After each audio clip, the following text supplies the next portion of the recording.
Безсрочен протест на таксиметрови шофьори обхваща 131 стоянки на цялата територия на столицата. От бранша са недоволни, че заради реорганизацията на движението в София, немалка част от обособените по закон места за паркиране на автомобилите им са били премахнати и настояват стоянките им отново да се възстановят. Бяха махнати знакови стоянки в зоната на НДК и това отпуши нашия протест.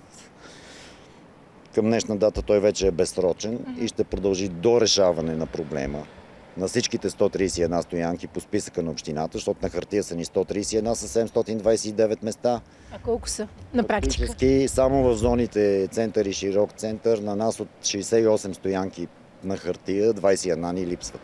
По време на протеста кмета проведе среща, вероятно заблуден, с таксиметрова организация, която предварително беше обявила, че не подкрепя протеста ни, и с част от ръководителите на таксиметрови компании, след което обяви, че се е срещнал с 90% от бранша. В същия момент бранша беше на улицата пред общината и протестираше. Това ни ядоса още повече. Сега не знам дали това се дължи на заблуда, от кмета да е заблуден или на някакъв политически трик. Ние не сме политици. Ние сме тези, дето работиме на улицата и си плащаме данъка на политиците, за да намират решения. Колко е данъка, който плащате, за да може да спирате? 850 лева е за София. Търсиме диалог, не намираме диалог. Обявихме безсрочен протест по списък на всичките 131 локации, където има на хартия таксиметрови стоянки. Тези се монтират ежедневно на стоянките, които фигурират в списъка с утвърдените стоянки към общинската заповед. Те са обявени за зона на протест, безсрочен протест. За времето на този протест таксиметровите автомобили ще спират на тях, без да прекъсват работата си, без да създаваме усложнения в трафика, ще извършват нормалната си дейност. Това са зони на протест, съответно ще разглеждаме всеки опит да бъдат санкционирани в зоните си на протест, като опит да бъде спрян законния им протест. Таксиметровата стоянка тук, в близост до метростанция Жулия Кюри, през деня е празна, както е и в момента. Причината – тя е разчертана по начин, по който, намирайки се на паркинг, пречи на останалите автомобили да излизат.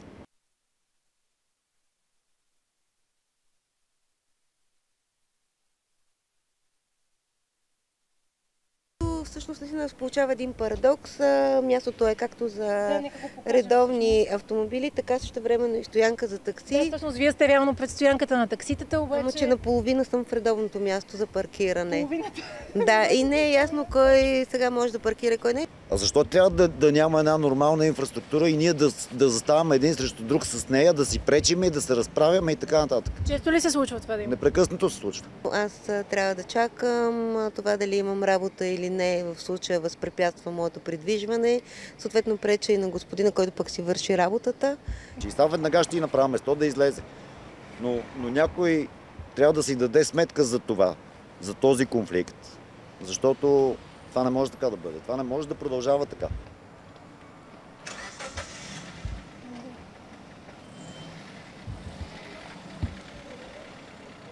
И сега ще си спра пак законно на стоянката и ще спра така, че със следващия трябва да се биеме тук.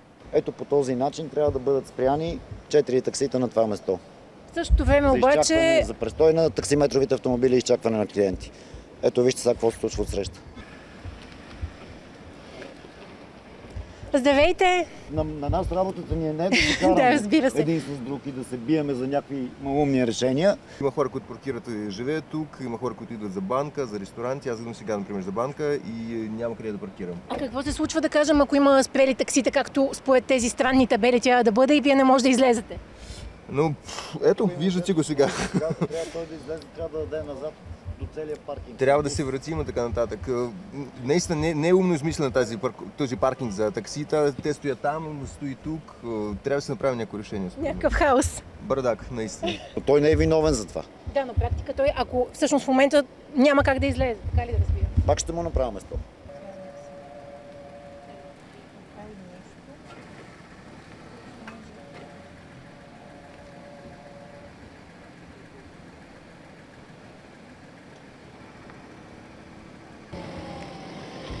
Ето и имаме и втора кола такава. Това е, може би, направен паркинг нерегламентиран. Който просто се появява. Да. Ако дойде, примерно, кола и спре тук на местото на таксито, идва пая, който я дига. Но пък такситата няма как да ги вдигне, защото те са законово. За табелата си им законово. Те могат да търпят само вашия гняв на другите пъти. Гняв, силно казвам. Той какво е виновен, че някой е създал? Той е в правото си да се движи свободно. В момента стоянка за таксита се е образувала по протежението на булеварда, вместо там, където трябва да бъде, просто защото физически не е възможно да е там. Да, ето, те няма как да използват това нещо.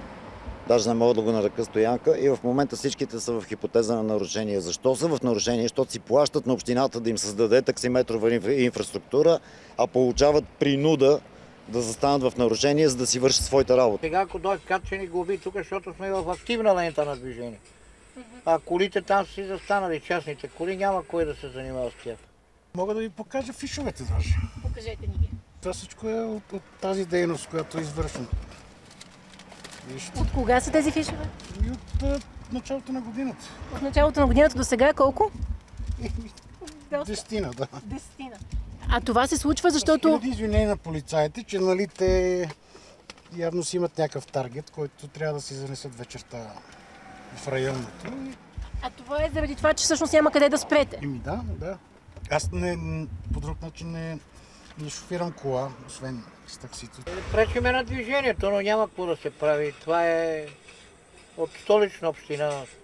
Разрешават там на колонката да се паркират частни коли, ние стоим отвънка. От 68 колонки останаха 40 и няколко, 21 стоянки не ги вземаха общината. Особено на НДК-то, дето не може да спираме, там е пътникопоток. Те ни слагат колонки, дето няма пътникопоток. Какво да стоиме, като няма пътникопоток? Не знам. Искаме адекватност при определянето и след като се определи и се каже, че нещо е стоянка, то да бъде стоянка. А не на другия ден с флекса, както се случи с стоянката на Витоша и Солунска. Минава някакъв конституционен съдия, бивш, и казва, че стоянката му пречи и стоянката изчезва. се случват нещата. Точно така се случват нещата, да. Точно така се случва, защото съдията живее отгоре и на него му пречи стоянката. Обаче там се появява служебен абонамент. Изведнъж продаден, неясно как.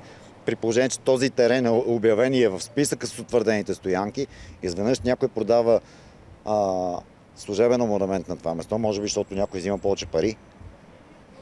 И стоянката изчезва.